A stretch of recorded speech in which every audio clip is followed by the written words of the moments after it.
Chapter 18 The York Legend.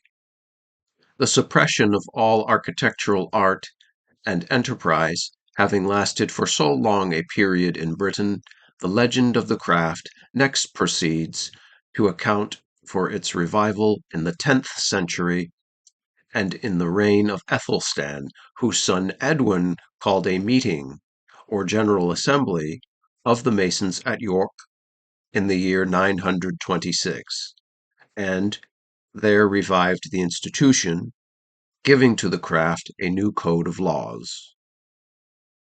Now, it is impossible to attach to this portion of the legend, absolutely and without any reservation, the taint of fiction.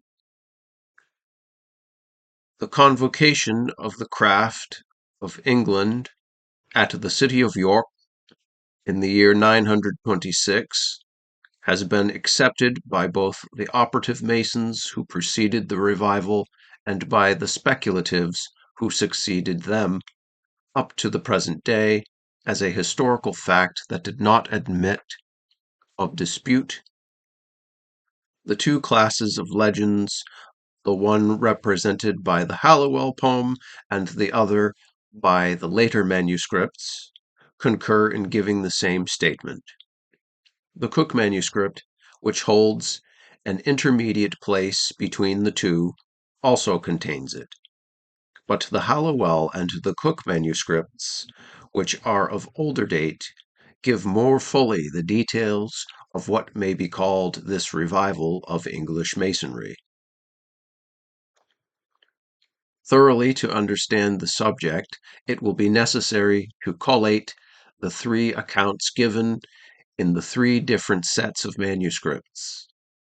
The Halliwell poem, whose conjectural date is about 1390, contains the account in the following words. I will first give it,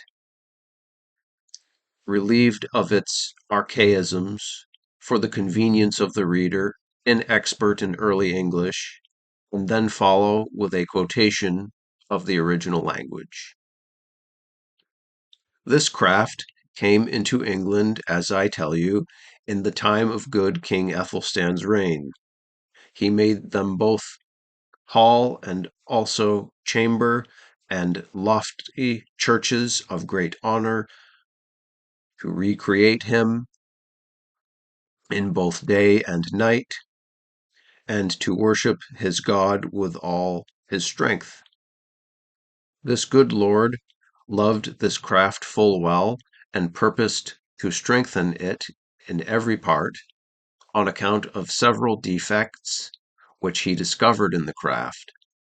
He sent about into the land after all the masons of the craft to come straight to him, to amend all these defects by good counsel, if it could be done. Then he permitted an assembly to be made of various lords according to their rank, dukes, earls, and barons, also knights, squires, and many more, and the great burgesses of that city. They were all there in their degree. These were there, each one in every way to make laws for the society of these masons. There they sought by their wisdom how they might govern it. There they invented 15 articles, and there they made 15 points. Footnote. Halliwell manuscript, lines 61 to 87. 100 years afterward, we find the legend in the Cook manuscript as follows. And after that was a worthy king in England that was called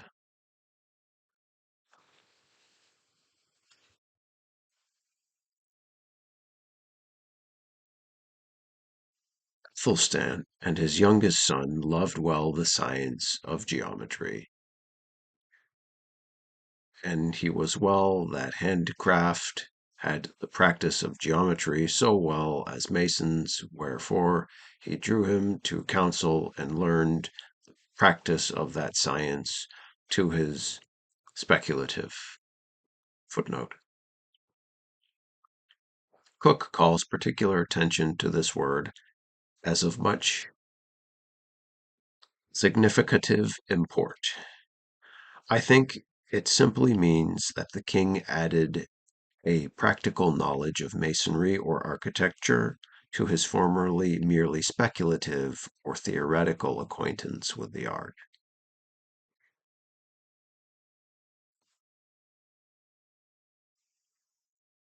For of speculative he was a master, and he loved well masonry and masons.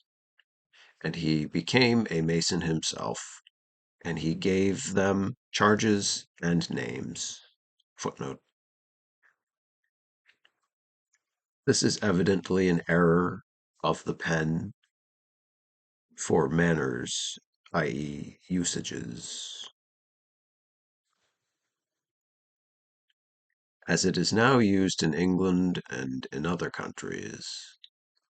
And he ordained that they should have reasonable pay, and obtained a free patent of the king that they should make assembly when they saw reasonably time to come together to their council, of the which charges, manners, and assembly, as is right and taught in the book of our charges, wherefore I leave it at this time. Footnote. Cook manuscript, lines 611 to 642. In a subsequent part of the manuscript, which appears to have been taken from the aforesaid Book of Charges, with some additional details, are the following words. After that, many years, in the time of King Ethelstan, which was sometime King of England, by his council and other great lords of the land, by common assent, for great defat found among masons, they ordained a certain rule amongst them, one time of the year, or in 3 years, as needed were to the king and great lords of the land and all the community, for province to province and for country to country, congregations should be made by masters of all master masons and fellows in the foresaid art. And so at such congregations they that be made masters should be examined of the articles after written, and be examined whether they shall be able and cunning to the profit of the lords, him to serve them, and to the honor of the foresaid art. Footnote. Cook manuscript, lines 693 to 719. 60 years afterward, we find this legend repeated in the Dowland manuscript, but with some important variations. This legend has already been given in the Legend of the Craft, but for the convenience of immediate comparison with the preceding documents, it will be well to repeat it here. It is in the following words. Right soon after the decease of St. Alban, there came diverse wars into the realm of England of diverse nations, so that the good rule of masonry was destroyed unto the time of King Ethelstan's days, that was a worthy king of England, and brought this land into good rest and peace, and built many great works of abbeys and towers, and other many diverse buildings, and loved well masons. And he had a son that hight Edwin, and he loved masons much more than his father did. And he was a great practiser in geometry, and he drew him much to talk and to commune with masons, and to learn of them science, and afterwards for love that he had to masons and to the science he was made mason. Footnote. The next manuscript in date, the Lansdowne, names the place where he was made as Windsor. This statement is not found in any of the other manuscripts except the Antiquity manuscript.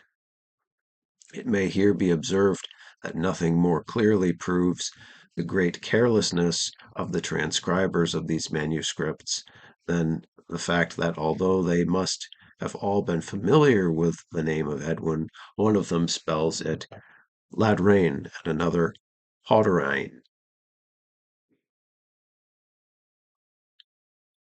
And he gat of the king his father a charter and commission to hold every year once at assembly where that ever they would within the realm of England, and to correct within themselves defaults and trespasses that were done within the science. And he held himself an assembly at York, and there he made masons, and gave them charges, and taught them the manners, and commanded that rule to be kept ever after, and took them the charter and commission to keep, and made ordinance that it should be renewed from king to king. And when the assembly was gathered, he made a cry that all old masons and young that had any writings or understanding of the charges and the manners that were made before in this land or in any other, that they should show them forth. And when it was proved, there was found some in French, and some in Greek, and some in English, and some in other languages, and the intent of them all was found all one. And he did make a book thereof, and how the science was founded. And he himself bade and commanded that it should be read or told when that any mason should be made for to give him his charge. And from that day into this time, manners of masons have been kept in that form as well as men might govern it. And furthermore, divers assemblies have been put and ordained certain charges by the best advice of masters and fellows. It will be remarked that in neither of the two oldest manuscripts, the Halliwell and the Cook, is there any mention of Prince Edwin or the city of York. For the omission I shall hereafter attempt to account. As to that of the latter, I agree with Brother Woodford, that as the fact of the assembly is stated in all the later traditions, and as a city is mentioned whose burgesses were present, we may fairly understand both of the oldest manuscripts also to refer to York. Footnote. On the connection of York with the history of Freemasonry in England, by A.F. Woodford, A.M. in Hugin's Masonic Sketches and Reprints, page 168.